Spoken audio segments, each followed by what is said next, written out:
Welcome to Workweek Radio, Yesenia. Why don't you talk about your life and how you got into the job that you had at Wells Fargo Bank? I started in banking in 1998. I started working for a small bank, local bank, Napa Valley Bank. And then I worked my way around other banks. And I was doing new accounts, loans. I did some teller work and eventually moved up to do mortgage loans until 2008 when we had the market meltdown.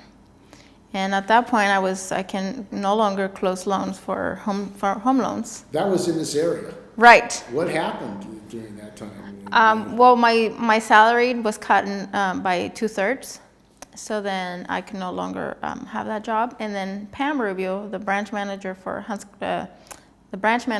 Wells Fargo Bank, she called me and asked me if I wanted a job at Wells Fargo. So I was hesitant, and so she insisted, since my twin sister had worked for her, and then eventually I worked for her sometime in 2008. And how did that banking crisis, which is the biggest in our memory, how did it affect people here in St. Helena and in your area? A lot of people lost their homes. A lot of people were not trusting of banks, and you just didn't know who you believed anymore. And it was hard to maintain a job, especially in the banking industry. It was just difficult. We couldn't close loans, so nobody was making money, and then a little money that you were making was cut by 2/3. So, and around the same time, I separated from my ex-husband, and so I needed steady income. Even if it's going to be less, I just needed something steady. And at that time, I mean, it was a shocking thing. Right. The banks may go bankrupt at that time. People were Yes. afraid, terrorized, really. Yes. I mean, it must have been quite a traumatic situation for people trying to survive. And I remember all of us looking at the TVs, in the offices, and what's going to happen next, and all the uncertainty and all the anxiety that came with that, because you just didn't know what's going to happen. Yeah, it's a frightening thing. It is. So, despite that, you had to carry on. Yes. And you had to get a So job. after some insistence on her part, I finally gave in. I was really hesitant because, one, it was Wells Fargo, and they had really bad reputation with their customer service. And all the banks that I had worked for, they pride on customer service. So, but again, I needed something steady and in St. Helena, and I knew the clientele then, so I said, why not? Let me give it a try. And what problems had you heard about with the Wells Fargo Bank during that time, as far as customer service and that kind of thing? They were at the bottom. I mean, for the worst. Customer service, and Wells Fargo was ranked very, very low compared to other banks. So I always thought I was going to stay with small local banks that focus on customer service and providing good advice and More sound advice. Community oriented, banks, yes. Because I actually did an interview with some city workers in San Francisco, and one of them said that she had a loan with Wells Fargo, and during this time, they told her she didn't have to pay on the loan. She didn't pay on the loan, and then they took her house. Right, So all kinds of stories. She was very angry about how, basically she was going to pay. They told her not to pay, and then they used the fact that she hadn't paid to say that we're going to take your house now, foreclosure. Right. And that kind of thing. So that must have been a shocking thing. I've heard a lot of horror stories, Yeah. So you went to work for the Wells Fargo Bank here in St. Helena, California. Mm-hmm. And what was it like? So initially, before you start working at the branch, they sent you to a training facility. And so that was in Santa Rosa, which is about an hour away from St. Helena. And that training was about a month long. And so they focused on product knowledge, letting you the products and how you pair up this type of account to this type of client versus this one to this one. And then most of the training was on ethics. And they have you sign acknowledgments. I went through the ethics, the code of ethics training, and every so often they would have us do that throughout my time at Wells Fargo. So it was a lot of information, and so it was about a month. And then after that month, then we went back to the branch. And almost right off the bat, I started noticing things that were unusual. I kind of knew that something was not right, but I always gave it the benefit of the doubt. There was this particular banker that had been working there, I don't know how long, but she'd been there probably for at least 6 months before I started working there, and started noticing that all her clients were coming in with complaints. Complaints like, how come I keep getting debit cards? Now I have 10 debit cards. So what's wrong with my old one? Or my debit card stopped working, but then they sent me like 5 of them. Things Sounds like that. a system problem. Right, it was. And eventually she got smarter than that. Then she started sending the debit cards to the branch. So the customer never knew that there was 15 debit cards waiting for this client, one client with 15 debit cards sitting at the bank in what we called hold mail. And all these new accounts that she was opening for the customers that they didn't even know they existed, all the statements were going to the branch. And what does that mean if the statements go to the branch instead of the customer? But the customer will never know that there's all these accounts open in their name. And eventually the service charge will kick in. So, whether it's $12, $15, $20, but there's no money in the account. And so then that will generate an overdraft with a fee. So, and that happens for several months before the bank says, oh, well, this customer doesn't want this account. So now it's overdrawn about $200, so we're going to charge it off. So that gets charged off and it gets sent on to collections. So now the customer starts getting collection calls saying, oh, you opened an account about 6 months ago, Wells Fargo, and it was overdrawn. And they're like, what are you talking about? Yeah, it says that you had an account and you opened it around this date, and they had no knowledge of that. So I was the one having to do all the investigative work, what did it happen, and everything's linked to the particular banker. So it was pretty clear, there was a pretty clear pattern that all of these accounts came from one particular banker. And what happened? Did you ask that banker what was going on? I sent a nice email to my manager and I said, you know what, I'm getting a lot of complaints and a lot of people coming in thinking that they were supposed to have a free account. They don't have a free account. So then she comes back, those people come back to the teller, or not the teller, the banker that opened the account, and she says, oh, I made a mistake. Let me close that account and I'll start you a new one. And this time we won't have a problem. But then, she would have the same trouble again. So then they started not trusting her and coming to me instead. And most of these people only spoke Spanish, so they would only come to me or the other Spanish-speaking bankers. And so I started saying, sending a nice email saying, I think there's a problem. I think that the banker is opening accounts and she's forgetting to do the transfers, or she's forgetting to do, code the account correctly so that the customers don't get service charge, or she's opening like a VIP account for a regular type of checking account customer. And so they're getting charged $25 a month instead of $12 a month because she gets a bigger commission with the $25 a month checking account than the regular checking account.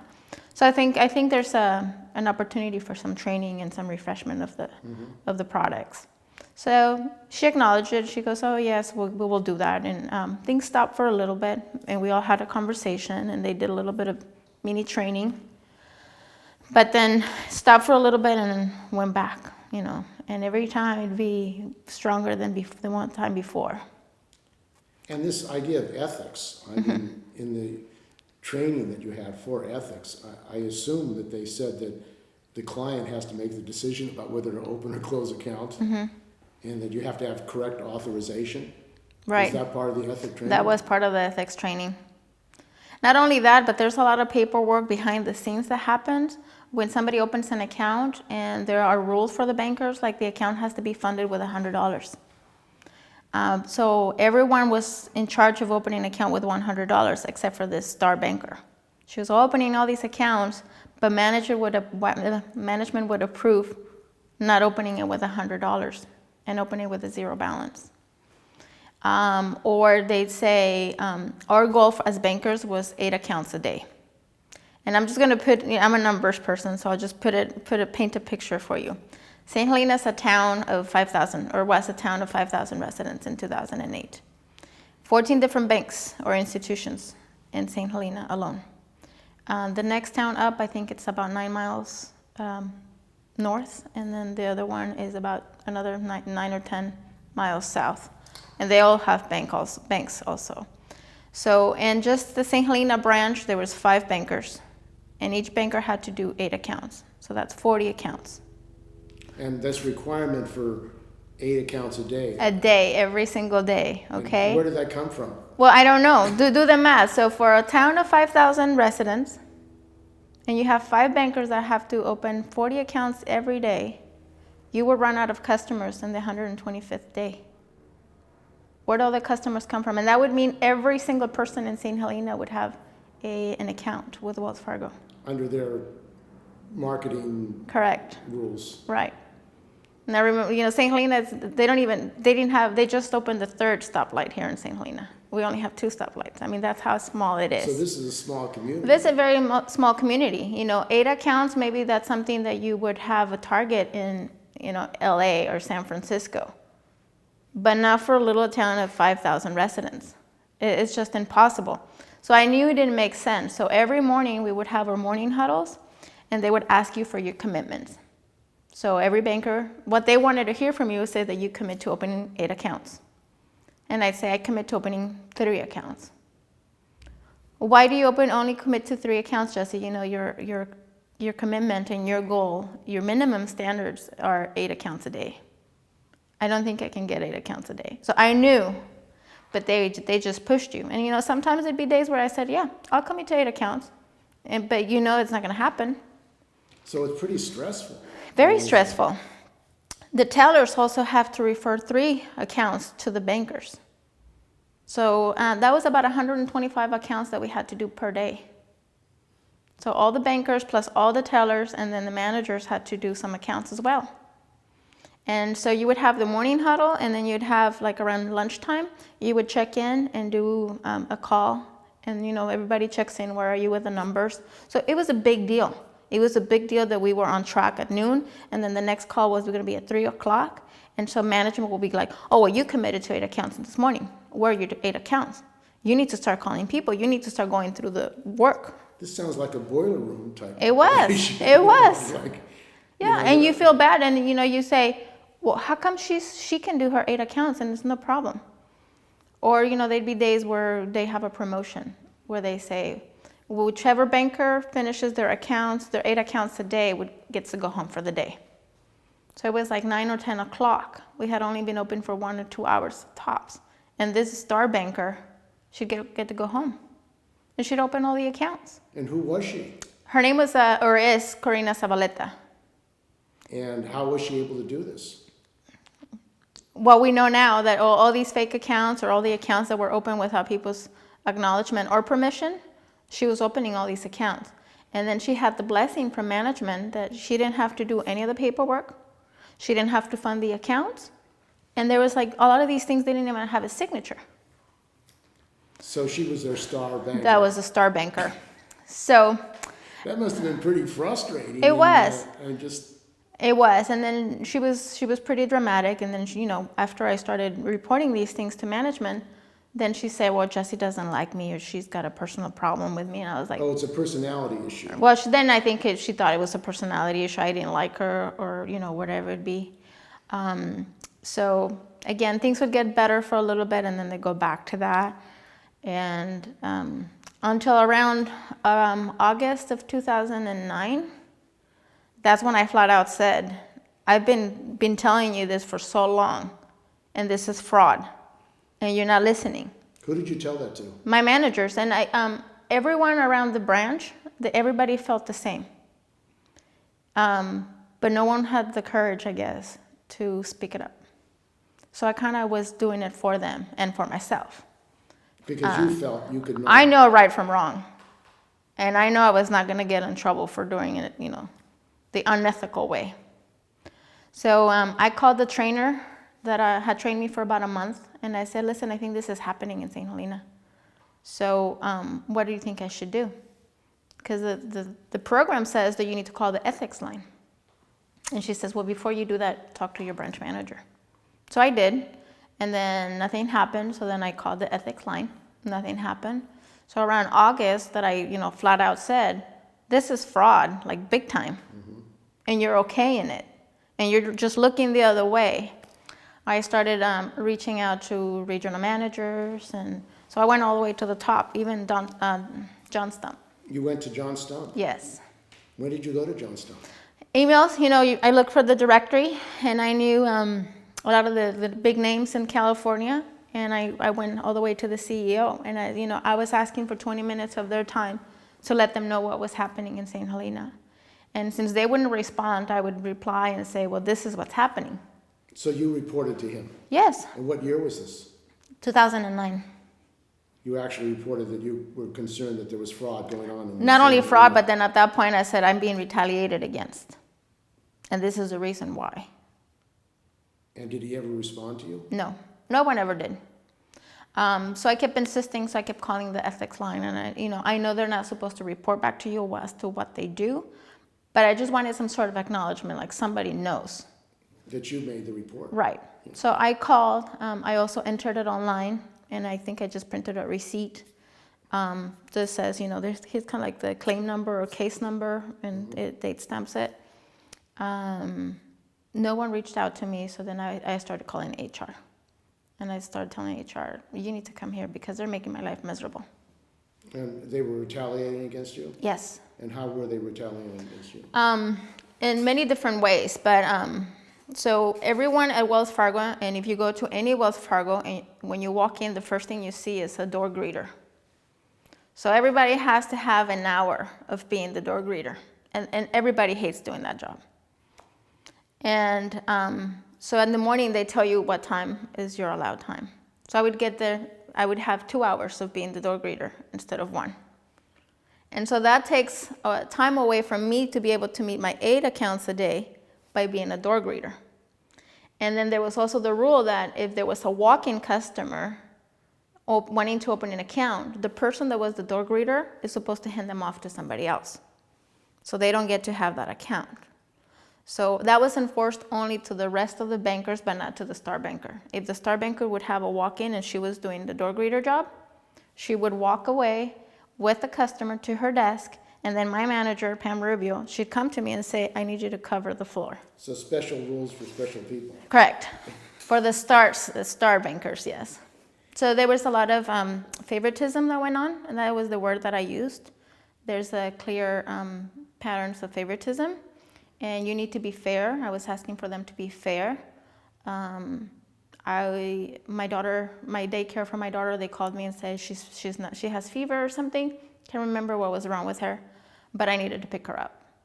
And they would give me a very, very hard time before I'd have to leave. So they'd ask me to do other things before I had to leave. So they'd add to your load, your workload. Correct. And they would just make it almost impossible for me to leave. And then the rules are when you have a sick child, like say they have fever or they're vomiting, you can't bring their kids for the next 2 days because they have fever and it can be contagious. So you're exposing the other kids essentially. So that particular time, after several hours that I had to go, I went to my daycare, and then they reported to me that my boss had called to make sure that my daughter was indeed sick and that I was picking her up and asking more questions. And they thought that was odd because it never happened. Sure. And I just thought, like, they're just making my life miserable. Also, the atmosphere became very tense in the branch. So they would always break what they called the cliques, all the bankers, because there was a lot of gossip, because everybody always was like, what is she doing? And this must have been crazy. It was crazy. It was really, really crazy and really intense. And you didn't enjoy going to work. And I loved what I did. I loved being a banker. I loved being a teller. I loved having customer interaction. But at that point, I couldn't even talk to my peers. So then we found other ways to talk, like either email or we call each other. They were afraid of talking? Well, if they saw me talking to another banker or another teller, they would come and stand in the middle of us just to break our conversation apart. So they were preventing you from Yes, even talking with your right. fellow Don't talk workers. because then they thought I was going to, give other people idea. But or if I needed to go to the restroom, I'd always have a manager on duty following me around, even to the restroom. So you had a manager following you to the restroom? Yes. While you were at Or work? to the lunchroom, or always like, where's Jesse? Where's Jesse? This must have been tremendously I stressful. felt like if I was like, with a magnifying glass, somebody was always looking for me. So you were the problem I was the problem. at Wells Fargo Bank. My father also was diagnosed around the same time with terminal cancer and was given 4 months of life expectancy. And so it was a very difficult time for me personally, and they were not being sensitive to that as well. You know, I'd have to leave for like chemotherapy appointments and things like that, and they would just make it almost impossible for me to leave. Or, you know, on the days that were not so bad, they would tell me, Jesse, there's the corner where all the Mexican people gather looking for a job. You should go walk there, unbutton your shirt down, and they'll come over and open all these accounts for you. Or you should just go and shake your skirt, and they're going to come running over here and opening these accounts. And this, do you think that there was a pattern of racism at Wells Fargo Bank as far as taking advantage of Spanish-speaking people in the community? Definitely. And that's the single thing that angered me the most, because these are my people. Anybody that would have a Spanish name, or, you know, they looked Hispanic, they were targeted. These people were all targeted. Most Mexican people that live here that come and work like in the vineyard, that's what we do around here, they don't have a higher education. People don't trust banks in Mexico. And they don't even speak the language. So if they had a problem, sometimes they're just like, oh, it's okay. I'll just close my account and leave. So no one wanted to report it. They would ask me. They were being taken advantage of, and because of their language issue, not being able to speak English, they were more vulnerable. Correct. To being pried upon. Well, not only the Hispanics, there was also a lot of older customers that live like in nursing homes and things like that, that would also be taken advantage of. And you know personal instances of this? Yes. So there was this particular person, I can't remember her name, and even I don't know if I can say it or not, but she was blind and she was older. And she had a savings account with a very large balance. And all of a sudden, the star banker figured out, oh, she's got way too much money in that savings account. So I'm going to just take $25,000 of that account, and I'm going to start her with a new savings account. So I'm going to split that one savings account into two. So, and when this customer gets her statement every month, she'd have her checking and her CD accounts and the savings account all in one statement. And this star banker, she was too busy opening accounts that her work got very sloppy, that she forgot to link the new account that she had opened without this customer's knowledge. She forgot to link it to the statement. So when this customer gets her special statement, she realizes I'm missing $25,000. And she's on panic mode. And she can't drive. And her two kids have to come from out of town to bring her to the bank so that we can investigate what happened. Find out what happened. Right. So when she came, I asked him to write a statement, because I think I got to a point where my manager was thinking that I was making all this thing up. And so I was asking for people to write their personal statements or affidavits. And I'd keep a copy. And so I started stashing my copies and my incidents. The records documenting exactly what was going on. Right. And my manager's excuse was first that I don't speak the language. So if they come to me, I'm no use to them. I can't speak the language. I don't know what they're saying. And so it'd always have to be me fixing all those mistakes and spending all the time doing research. Again, time that I could be using to meet my sales quotas. So this person, she's on panic mode, and she thinks she's missing $25,000 because it's not on her statement, and it shows a $25,000 withdrawal. So she's accusing us of stealing $25,000. So after some research and paper trail showed that there was an account open the same day the withdrawal happened, there was a new account open. When you click on the account, it tells you exactly who opened it. So it was the star banker. So you go and you look for the signature card. This signature card has no signature. Is that illegal? That is? Well, not necessarily, but the branch manager has to approve it. Because that's why they have you sign, you're opening an account. So you have authorization. You have authorization. By somebody signing the account. Correct. But there was no signature. There was no signature. And, her kids were really, really frustrated. They ended up closing the account, and I was begging my manager at that point, you need to do something for them. You just need to apologize, and you need to do something, because we're going to lose like $250,000 because of this one person. They wouldn't do that. And what happened to the $25,000? Well, the withdrawal was made, and was put into another account, also in her name. So the money was not missing, it was just transferred To another account. to another account. So the star banker gets the commission for opening the new account.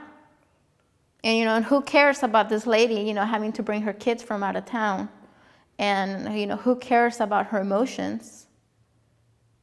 This banker just made another sale. So they were preying on vulnerable Yes, people definitely. Mm-hmm. that they thought they could get away with opening Right. up new accounts. Mm-hmm. And it seems like the other workers, the other tellers and other workers in the bank, what did they think about what was going on? They knew what was going on, but everyone was afraid of speaking up. They were afraid that they'd be fired or retaliated Mm-hmm. or treated like you Yeah. if they spoke up. Yeah, but they also looked up to me, you know, like I was their voice. And they would come to me and say, well, you need to say this. Or, you know, and sometimes I'd say like, well, they need to hear it from you too. It's just not me, but it's just everything comes back to me. So I started generating, not generating, but, you know, collecting all this, all these affidavits and the printouts, you know, it's like, oh, this account is linked to this banker. And, you know, again, work. I did a lot of detective work. So then another way of retaliation was they were always looking for my shredded bin. You know, what do you have in there? I always had somebody behind me. And like I said, we had to be creative to talk amongst ourselves, that I would call the banker sitting next to me on his phone. So both of us would be talking, you know, not looking at each other and on the phone so that we could talk. It must have been pretty intense. It was very intense. And again, keep in mind that my dad was diagnosed with terminal cancer as all of this is happening.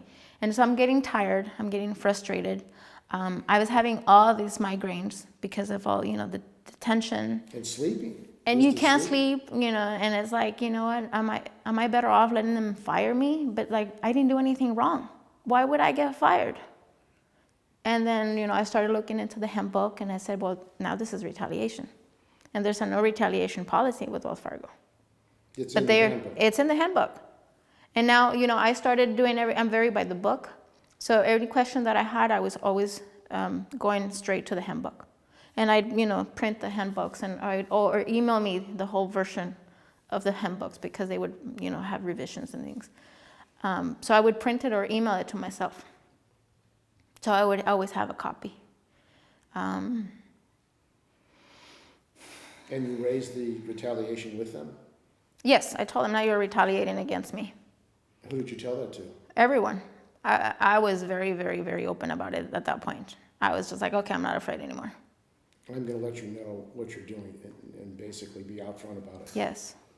I mean, I was always upfront, but I was quiet and discreet, you know, either an email or quietly, you know, I'd pull her aside and say, I think this is happening. But then when I noticed that, you know, this banker was going home at 9 or 10 o'clock in the morning, and like, how do you open all these accounts? And she gets to go home, and then you realize, well, that's not fair because all my accounts that I have to do all the paperwork, and they have to be funded, and they have to have a signature card. They have to be signed and authorized. They have to have a signature card. But that only applies to the rest of us, not to her. And then there was another banker that was hired the same day that I was hired, that picked up on whatever this banker was doing. And he knew, oh, this is this is how she's making more money.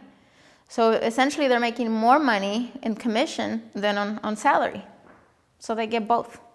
So, you know, the housing crisis and the fraud that was involved in that, I mean, people were doing things which they shouldn't be doing. Yes. You think it was similar to what happened in 2008? Definitely, yes. Yeah. I can ask you a question through you. Yeah. Can you ask specifically who she emailed? Can you remember who she emailed? That's a paper trail tip for her. Oh, I think she answered it. You emailed Stumpf. Yes, I emailed. About retaliation. Who did you email about retaliation? I emailed Felix Hernandez. I can't remember. I don't know their titles exactly, but he was in charge of entire California. And then So he was an executive in California in charge of retaliation. Not retaliation, just the market in general. So I went to the Napa County person, and then I went to the Santa Rosa area, and then I went to the Northern California and all of California, and then John Stumpf. because nobody was getting back to And me. you let him know about the Yeah, retaliation. and I said, I've already contacted the ethics line, I've called them, I've emailed them, I've called HR. So HR eventually came back to the branch to investigate. So we had a 4.5-hour meeting in the branch. What year was this? This was in 2009, 2009. late 2009, I think it was November. And so they're pretty much asking me, so why are you making these accusations? What's happening? What do you see? And so I say things like, well, somebody coming in with 15 debit cards. Why do they have so many accounts? And instead of documenting what I was telling them so that they can do the investigative work themselves, they would come up with excuses of why some people do that. Oh, well, sometimes they want to have an extra one, or sometimes, it's demagnetized, so you just need another one. So after a while, they were justifying and excusing everything and telling me ways of, why some people do that. So at one point I was just like, this is not going to go anywhere. This is not going to go anywhere. And then during that meeting, I asked for confidentiality to make sure that, whatever I was telling them was not going to come back to my manager because they had already been retaliating against me. Sure. And I knew that by me telling them was just going to make it just that much more intense. You didn't trust them? I didn't trust them, no. And sure enough, after the lawsuit came about and we were reviewing all the communications, you can see on emails how the HR person was feeding all the information back to the branch manager. Which was against the rules. Which was against the rules. There's no confidentiality. And she was being coached. And I'd have serious questions that they didn't think I would be asking. And, she's like, the manager's she's asking me about this. So what do I tell her? And they're coaching her via email as to what to say. So it got very intense. I knew it was not going to go anywhere. I told them I already called the ethics.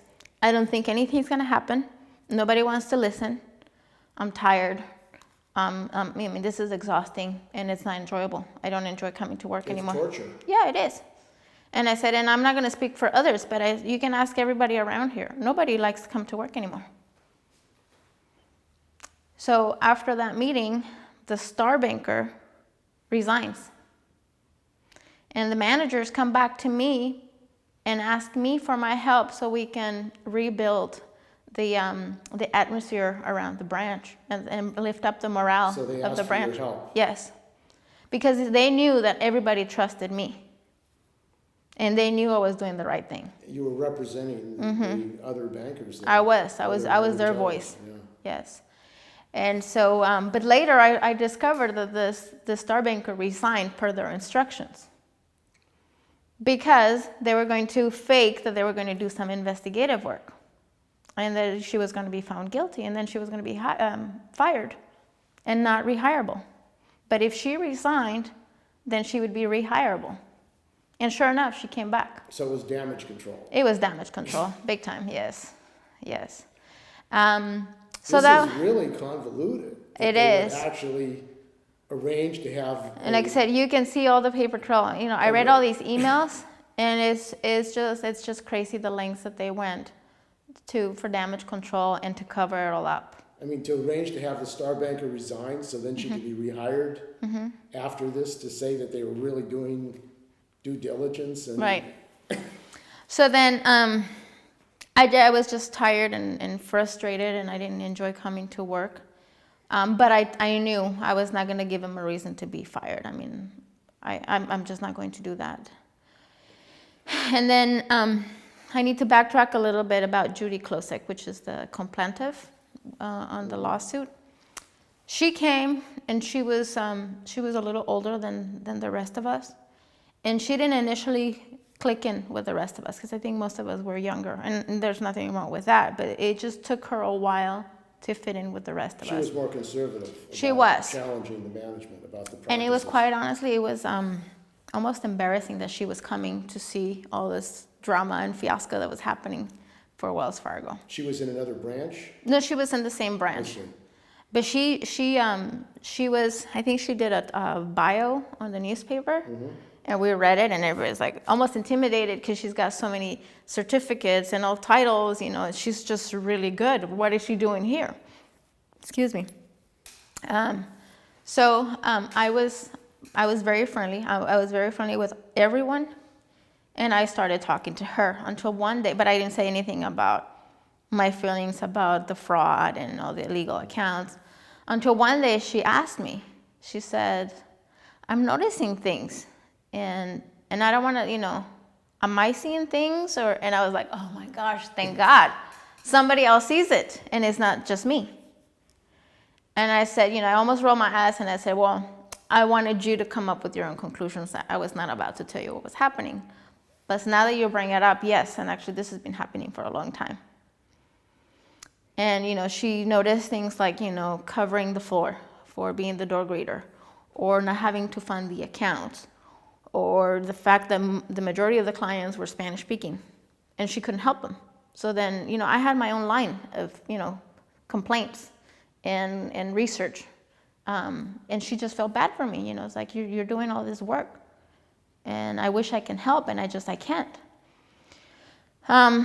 So then she picked up on it right away, and she also started reporting her things in her own different way.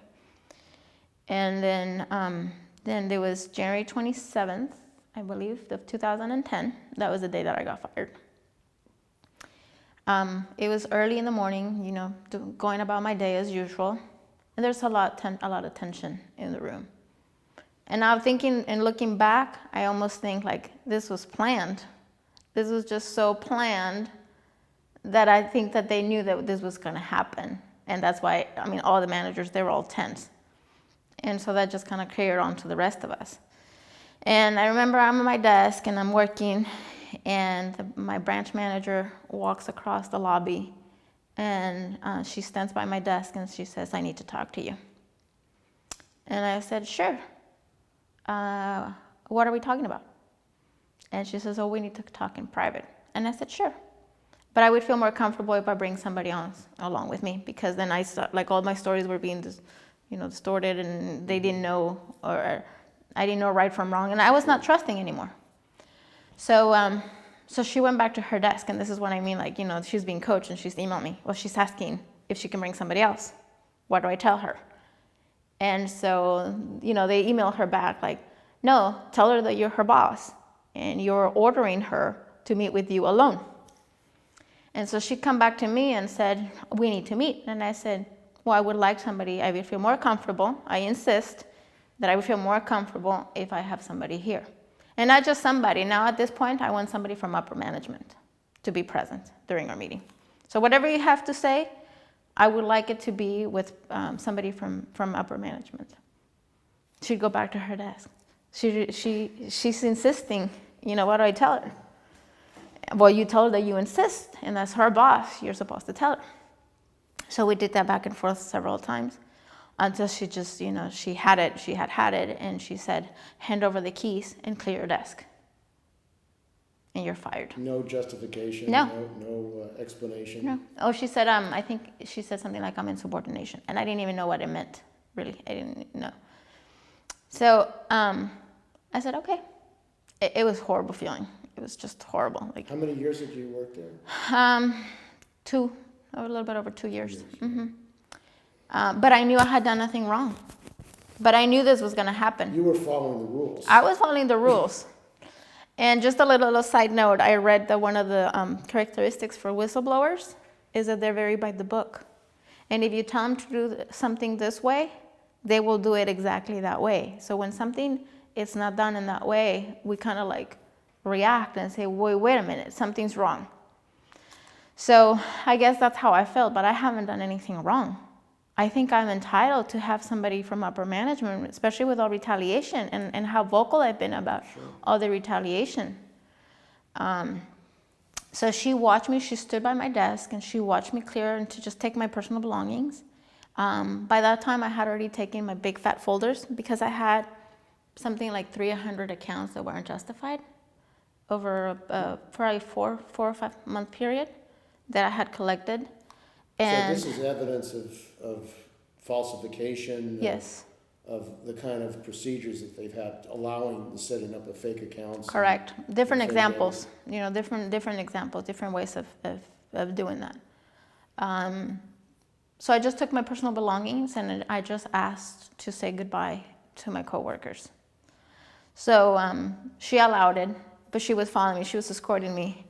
So I walked down the line and then through the teller line, and I asked everybody, you stay strong and you speak up. And I feel like I just fell and nobody's doing anything to pick me up, to help me up. And that's not a good feeling. So I hope that you do the right thing and you speak up, because you know this is not right. And I'll be talking to you guys. So then she escorted me out the branch, and then I got into my car and I cried my way home. Mm-hmm. That's horrendous. Yeah. Trying to do the right thing Mm-hmm. and getting retaliated and punished for that. Mm-hmm. I mean, And how do you explain to your brain that you didn't do anything wrong? And all I did was trying to defend these, 300 people that they had just had accounts, open in their names that they didn't request. Or somebody's getting... And they've been radically affected too. Their credit rating and... Correct. And basically their accounts were being looted by illegal bank practices. That's a terrible thing. Yeah. So what happened after that? I don't know what happened with Judy. I think she stayed behind. I stayed in contact with the tellers and bankers. I was really good friends with all of them. They looked up to you They did. because you were speaking up for them Yes. to challenge these procedures that were wrong. Yes. So they would tell me like, oh, now they're doing ethics people are here and they're taking turns taking us, to another office.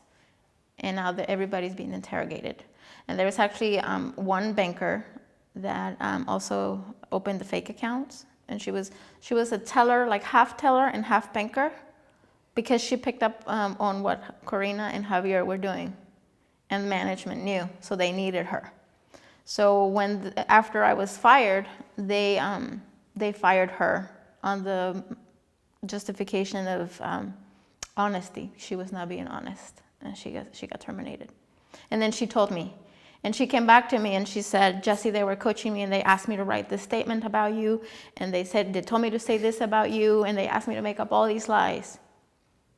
They were using her as an accomplice. Yes, they were. And then And she felt bad, and she says, but I guess it took her, it went as far as her being fired for her to realize I was used to hurt you. And she felt bad, and so she came forward and she told me, I need to apologize because, they used me and I fell for it. They were manipulating her to be used. But then she also needed the job, There's some managers that, I wish one day I have the opportunity. One particular manager, she was younger and we were good friends. And during court and, when she was testifying, she broke down. And I know that she did what she did because she was told what to do. And she needed her job. And the story now has come out that 5,300 workers were terminated. And former CEO John Stumpf said he didn't really understand what was going on. Mm-hmm. How could that be? It's impossible because he knew. And this is 2009 when I told him. So they're only admitting, accounts open starting in 2013. But there's paper trail that shows that he was informed in 2009. Not only him, all the upper executives from the area knew. And I kept begging them for 20 minutes of their time. And I was just going to show them everything that I had collected and everything that was happening. Nobody took the time to do that. Nobody wanted to listen. And what did it feel like watching him on TV saying that he was unaware of this malfeasance and fraud that was going on at the bank? I mean, I was frustrated, and I went on social media and I called him a liar on the Wells Fargo page, and I said, "You're a liar. I told you in 2008 or 2009," and I said I was that whistleblower from 2009, and it just brought back bad memories. And, it was trending, the Wells Fargo was trending for so long on social media that, I kept going back and I was still very upset. And, and it was almost like a addiction, or what do you? Addiction, yeah. Just to know that, it's finally coming, truth prevails. And sooner or later, he's, He's gonna it's get- come he's out. gonna be and held accountable. he's going to be held accountable. And it's public. And with the power of social media, everybody knows. And, where was social media back when my case happened in 2008? It didn't exist. And after that happened, then I started getting bombarded with phone calls from newspapers and people in New York and magazines and, all kinds of people. And I was asking, how did you get my name, or how did you know about me? And then someone told me, well, there was a Senator Merkley that was interrogating John Stumpf. And he brought up your name. And I guess that's what triggered everybody calling me and wanting to know information directly from me. And so for the last several months, I've been kind of retelling the story and just thinking about everything that's happened. But my ideal, what I'd like to see from this, is for these people to be held accountable. And were you shocked that he was allowed to leave Wells Fargo Bank with over $100 million? I mean, after testifying that Right. these fake accounts have been set up. I mean, it sounds like He acknowledged that he knew, and he blamed the 53 low-paying employees. the 5,300 workers. Right. They were responsible for this. Right. No, I was furious about that, because I was like, how can somebody just walk away and still get commission? Not all of the commission that he would normally get, but he'd get commission. And all these 53 employees are fired. I was fired, and I was doing the right thing. And then the people, the star banker and the branch manager and the other banker, they're still working for Wells Fargo today, and they're still here in the branch. So they're still in St. Helena. Yes. In the branch. Right. The people that actually did illegal activity. Correct. And you, who was a whistleblower, Mm-hmm. who were trying to follow the laws and the rules and regulations, you were fired and without a job. Correct. Now, when you left, after you were fired, where did you go to next?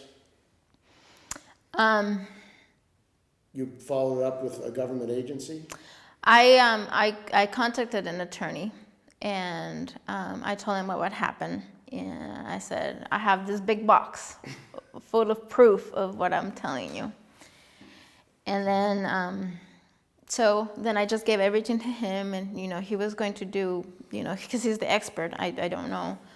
And we filed the lawsuit in July. I did not know this until recently, but I didn't know, because I'm not an attorney, I'm not a lawyer. But I didn't know that one of the requirements or first step that you have to do before you go to federal court is to file with OSHA. So he filed with OSHA in May.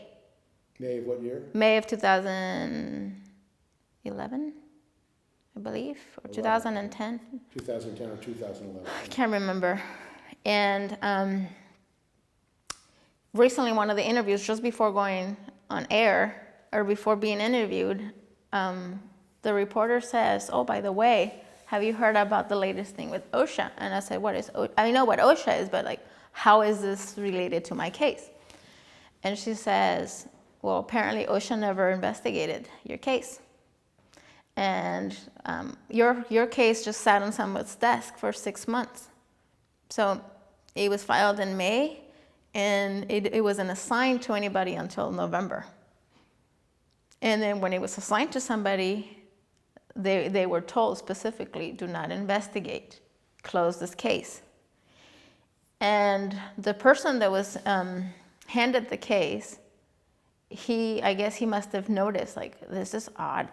Wells Fargo in 6 months didn't reply or didn't try to defend themselves for the accusation on this thing. So that should be an automatic win for me. And that was a merit determination, which they Right. were supposed to And do. I was supposed to get my job back, and I was supposed to, get Under the law. under the law, correct. The procedures, that's what they said that they need to do. So this person did what he was told, but he, it caught his attention that someone. That was Darrell Whitman? Darrell Whitman, correct. That had happened. So it was hard to do that interview, just keeping in the mind and trying to, connect the dots and how that happened and how come I never knew. And, now I know. It's I wasn't the expert, so I don't know about the procedures. But I now know that is one of the first steps. So it's almost an obstacle. to try to deter you from going to federal court. And this was written into the law. Written into the law again. Before you could file a Right. civil complaint. So I just felt like everything was conspiring against me at Maybe at that Wells point. Fargo was writing the law. I thought so too. I just thought, they're so powerful that they have that kind of, they have that kind of power to manipulate these agencies. And so I learned that OSHA is managed by the Department of Justice. Department of Labor. Department of Labor, correct, sorry. And so after my interview, I asked for the reporter, how do I get in touch with this Darrell Whitman guy? And who is he? And then so she said, well, this was a guy that used to work for OSHA, and he's a whistleblower within OSHA that protects the whistleblowers. So it kind of took me a while to kind of, keep it all straight in my head and who people were and what they were supposed to do. He's a lawyer who's supposed to investigate Right. people such as yourself who be retaliated against. Right. And he got retaliated against because he brought up other concerns, not only about my case, but other cases. So it's a problem. It's like, it's like a plague. Like everything is corrupted. Nobody's doing what they're supposed to do. Nobody's reading the procedures. Nobody knows how to do all these things. And he acknowledges on his report that I later got a copy of, that he was not trained to investigate cases like mine.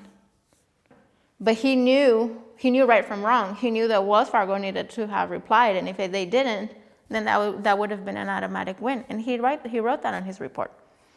So then I asked for the reporter to get me in touch with him, or say, well, give him my email, ask him to contact me. I want to say thank you, because somebody did the right thing, and somebody stood up. So I guess after he learned about my case being resurfaced, and this happened, he said, I got to do something.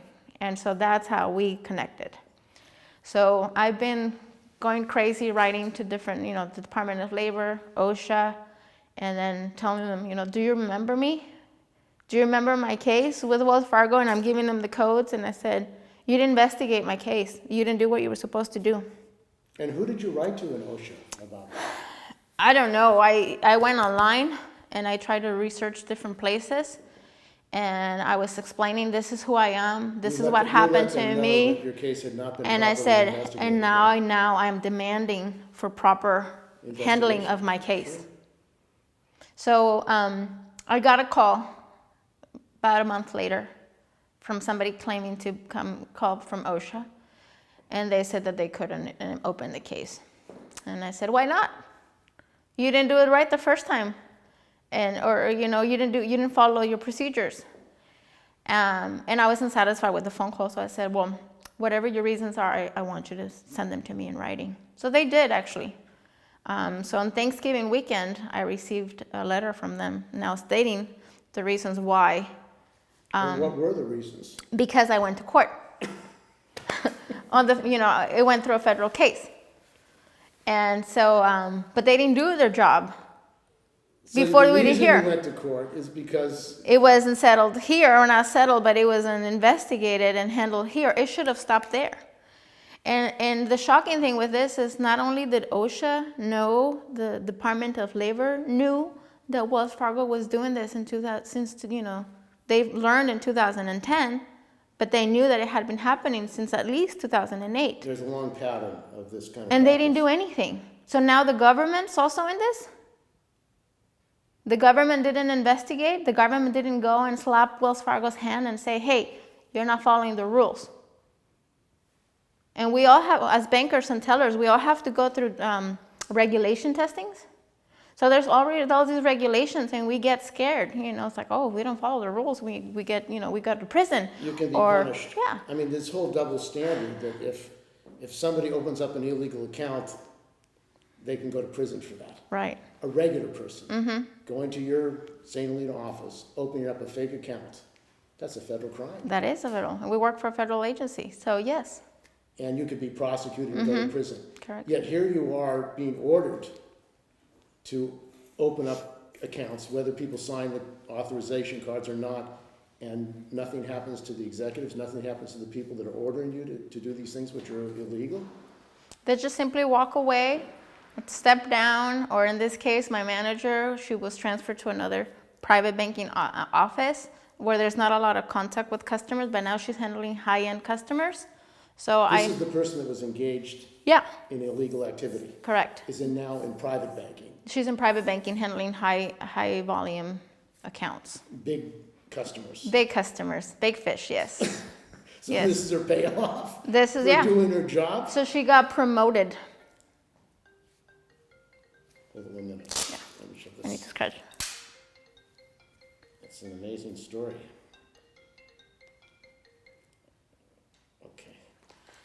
Okay. Unbelievable. So I want to go back to the double standard, what you say. Okay, yeah. I'm a notary and I've been a notary since 2000. So obviously I'm not going to become rich or be rich one point from performing notaries. But one of the things that the first thing on the booklet to become a notary says you have to be an honest person. You have to be a good citizen. So not anybody can do it. You have to have personal integrity. Integrity, thank you. And so you do, and I went through the training just this July and to renew my commission. And they scare you. They tell you, if you fail to document properly the identification that you use to notarize somebody, you can go to prison for up to 10 years and have a fine of at least $10,000, something along those lines, for failing to document an ID. So I can go to prison for 10 years. Prison. So that stays on my record. This is serious. But, on the other hand, here's Mr. Stumpf forcing everybody to open at all costs all these accounts. Whether this town is small or big, everyone has to meet their 8 accounts a day. And so now, he's pretty much forcing people to open the illegal accounts. Because, they're shoving it down your throat. They're asking you to do this. And what happens to him? What does the law say for people like him? How come he's not held accountable? But a notary is, or the teller. If she's short money, it goes on her performance review, and it's going to affect her. So it's just a double standard, and it's not right. And the issue of workplace bullying and intimidation, pressuring people to do things that they shouldn't be doing. Do you think there's a problem in the workplace around workplace bullying? Definitely, I believe there's a big problem with bullying. So, you think there's an epidemic of bullying? It seems like a lot of people are being bullied. 5,300 people. It happens in school with little kids. So if it's not resolved there, and you bring it up to, high school, and obviously it's going to go to the workplace. And I think it takes somebody that is not, I don't know what the description is, but I guess there's some people that are more vulnerable to become bullied. If you have a family, if you have payments, if you're... Right. You feel you have no choice. Right. And you want to keep your job at all cost. And you trust that, your manager's telling you to do this. So if she's okay in it, then it's like, it's on her. This is how business is done. Yeah. This is how the business is done. Yeah. What does that say about the culture in this country, that people are bullied and do illegal things, or forced to do illegal things? These 5,300 people are human beings. They have lives. They try to do the best they can, and this is what happens to them? I feel for them, and I was one of them. I had to feed 2 kids. I had to find a job. It was very difficult for me to find a job. Pam Rubio, she made sure that she blackmailed me, and she made it impossible for me to go back into banking. How did she do that? Well, this is, again, a very small town. So just like in the show Cheers, everybody knows your name. Everybody knows what's happening. So she's been actually in hiding mode, I think, the last several months after everything this came up. And I know a lot of people that know her and know me, and says she's still denying it. She's still denying it. And I said, too bad, because I would have been a very good employee for someone else. And I got to a point where I felt ashamed. I felt ashamed that I had been fired from Wells Fargo from a job. For doing your job. For doing my job. And for trying to protect others, not only my job, but it's like, I care for all these people. They're being robbed. Their credit scores are being affected by this.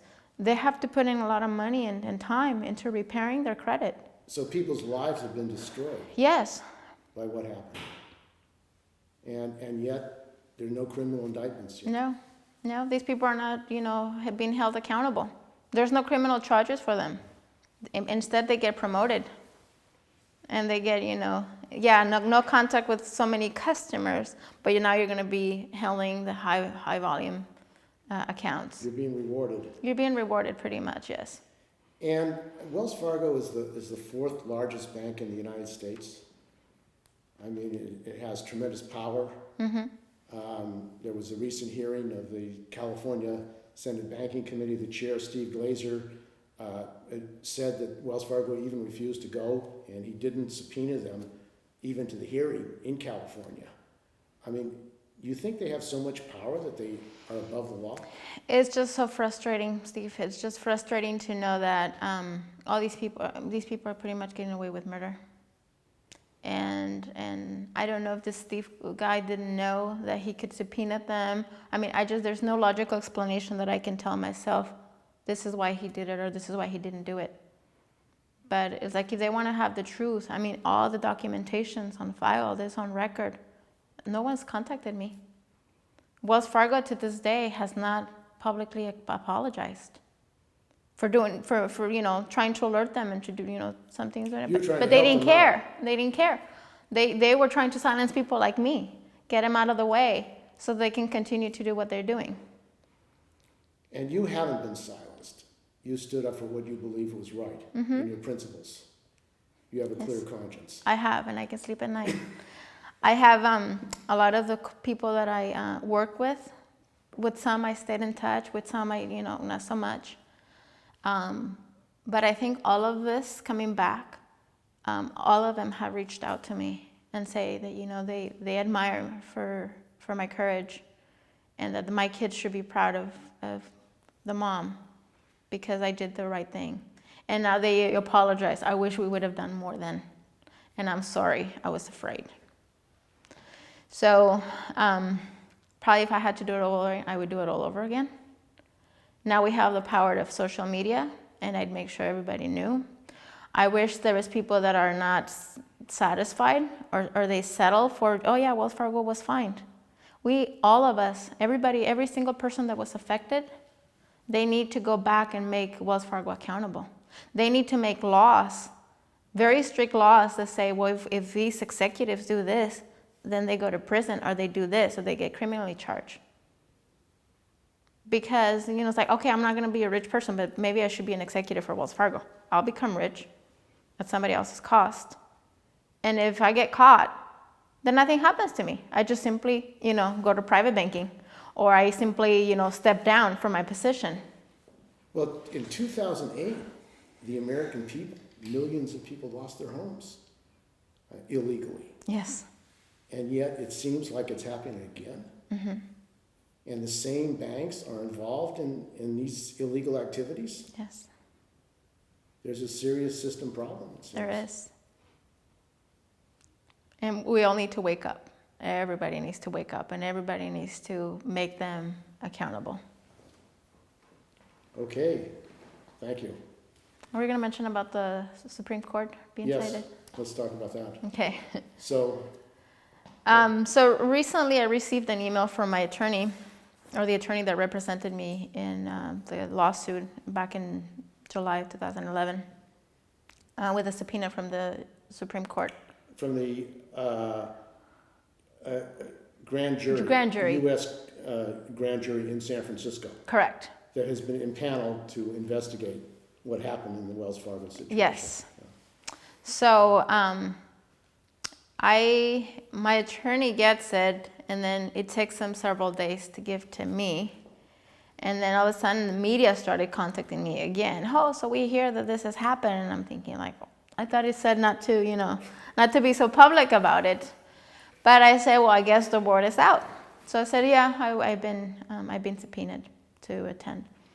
And it was for this last Tuesday, the 27th, in San Francisco at 9:30. And since I don't know the procedures and I don't know how it's done, the paper clearly states that I am commanded to appear on this date, at this time, at this place. And so, but my attorney says, you don't worry about it. You're not supposed to go. It's just that we need to submit documentation. They're asking for documentation. And so I'm like, okay, should I go? Should I not go? Because this order says I need to go to the time and place. This is from the grand jury, Correct. the U.S. Department of Justice grand jury. Right. You're summoned Yes. to come to the courthouse. Yes. So then I asked the other people, the people that issued the subpoena, and I asked them, I'm confused. Somebody is saying that I'm not supposed to appear, but the paper says I do. So what do? Don't worry about it. You're not supposed to go. You can disregard that. They didn't say that. I'm not going to, don't quote me on that, but pretty much that's how I took it. But I'm still feeling very uneasy about it because I thought, well, maybe this is my opportunity. Finally, something's happening. Somebody maybe finally is taking my case seriously and they want to know the facts. And hopefully they're doing the right thing today. But if I don't show up, what about if this is a setup? If I don't show up and they say, well, you had your opportunity and you missed it. And, and am I going to go back? Oh, well, they told me via email that I didn't have to go. So I decided to go. Obviously, I didn't know this until after the fact, but I show up and there's nobody there. And people don't know what I'm doing there. And, it's one person after calling somebody else and calling somebody else. I'm in the federal building. And somebody says over the phone, oh, it's been canceled? And I'm thinking like, no way. No way. I drove 2 hours this morning for something that was canceled. And then I'm thinking, things are going racing through my head. Was the attorney that was representing me then, was he notified that there was a cancellation? And they didn't tell me. And so I emailed both the attorney and the people that subpoenaed me. And I said, I am here. And they're saying there's nothing. So what do? And I show them my email, I show them my letter, and I said, no, I need something in writing that says that I was here, just like I was ordered to do, because I don't want to go home and know that this was my opportunity and I had missed it. Or you falsify things and say, well, we told you and she didn't appear. So I'm very untrusting, unfortunately, of the system because it hasn't worked in the past. I hope it works. I hope I can trust it again. But I don't know. Obviously I think, does Wells Fargo have this kind of power where they can also manipulate this? And another big concern of mine that I have now is Trump taking office. He owns a lot of money to Wells Fargo, a lot of money. So if he bails them out, then his debt's going to be forgiven. So it's in his own personal benefit. Financial interest. Financial interest. So he shouldn't have a saying, because based on the conflict of interest, he shouldn't have a saying with anything that has to do with Wells Fargo. He should recuse himself. Correct. Because he has a financial interest in Wells Yes. Fargo. You don't trust President-elect Trump? I don't. No. For many reasons, but no, I don't trust him. But you're going to continue I am. to speak out and stand up for what's right, for justice. Yes. And I think more people need to do that, obviously, for things to change. Yes. Everybody that was affected by this, they've been discouraged with the arbitration. Now, the Fiasco. arbitration, how do you explain that? I mean, the procedure whereby you're required to go to arbitration to get compensation or justice for an account that was illegally Open. opened? I mean, Well, a lot of these accounts don't have a signature.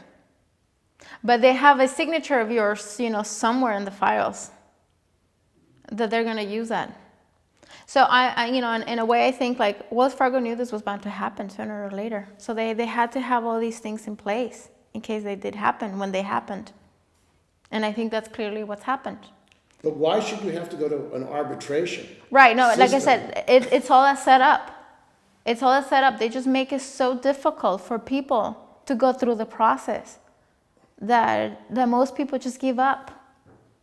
So they're counting on people giving up Yeah. by going through this whole arbitration process. And the fact that they're not being prosecuted criminally for forcing people to set up illegal accounts. Right. Is this justice in America? No, there's no justice in America, unfortunately. Amazing. It's frustrating. It is really frustrating because it's You know, it's like, if people want to do all these things, they know there's not going to be a consequence for it. I have children. I have to set a good example for my children. I'm sure these other people have children. And how do they go to sleep at night? And, you know, the argument that they're a big bank and they're above the law, or that they're too big to indict, too big to be held accountable. This is Eric Holder said that these big companies like Pfizer or big banks are too big to go after. You don't believe in that theory? No. It shouldn't be that way anyways. It shouldn't, but I think that's what's happening. If you violate the law, you violate the law. And you get away with it. You just simply step down and go on about your day and fire other people, you know, that they were doing what you were telling them to do. Canceled? Huh? Why was it canceled? Did you find out anything about why? They all replied. They replied to my email. They wanted me to call them. So I said, no, I want to have paper trail again That's for right. everything that's happened. I'm not trusting anymore. I'm not so trusting. You have reason not Right. to trust. Yeah. And so they said, well, as we stated on our email, you're not supposed to go. I haven't replied back to them, but you know, in my head, what I was looking for is a proper notice that said, well, it doesn't say appear, but now you don't have to appear. All we wanted to do is simply give us the documentation. They said you were summoned to be there. Right. And they did not send you an email saying that you did not have to come personally. Mm-hmm. And they should be coming to me directly, not through an attorney that represented me back, you know, in 2011. And what happened with the attorney situation? Well, we lost the case in federal court, and we appealed, and we lost the appeal as well. And the reasoning behind that was because I guess I was obligated to meet my sales quotas, and I didn't. So again, my justification for that is like, this is not a big city like Los Angeles or New York, where So I they're could easily basically do. saying that Wells Fargo was justifying to have a quota that was impossible to meet, and that since you didn't meet the quota, therefore they were properly terminating you. Right, but I sued them because they were opening all these fake accounts and they retaliated against me. That's why you sued them. That's why I sued them. So it's totally irrelevant why I didn't meet the sales quota. I mean, besides it being impossible. So I don't know how that flies So in the system. the judges The judge. Mm-hmm. knew that you had evidence that you had been terminated because you were a whistleblower. Yes. But they said that no, you had been terminated because you didn't meet your sales. Yes. So that sounds like they're basically saying you can be terminated for being a whistleblower. Yes. It's not good for the judge, the whole judicial system. I wondered, you know, to this day, I wonder what that judge thinks about. Who was that judge? I believe her name is Claudia Williams or Williams. Claudia, no, I'm not sure. So, I mean, the faith in the judicial system. There's no more faith. Really, there's no faith. Like I said, I don't trust. That's why I decided to go. That's why I'm not going to trust emails. I want formal notification process and go through the due diligence. Just if I'm ordered to appear, I will appear. Because I was silenced in the past. I don't want to be silenced anymore. I want justice. And a big apology. And compensation, yes. Absolutely. And for you and your children. I mean, and for after what's happened to you. other banks that are, you know, maybe were following in those Wells Fargo's footsteps, to go back to the old-fashioned way of doing banking, where you really focus about making it right for the customer and you know, for people to trust you. I'm sure there's no trust from the people. If you go to the banker and you're relying on their expertise to advise you what to do, but they're really doing it for their own personal benefit. They're being coerced. Right. I mean, you were really being pressured, or other people were being pressured to do things which they knew. And it were was an wrong. easy way to make money. Yeah. And I needed the money, but I didn't do it because I know right from wrong.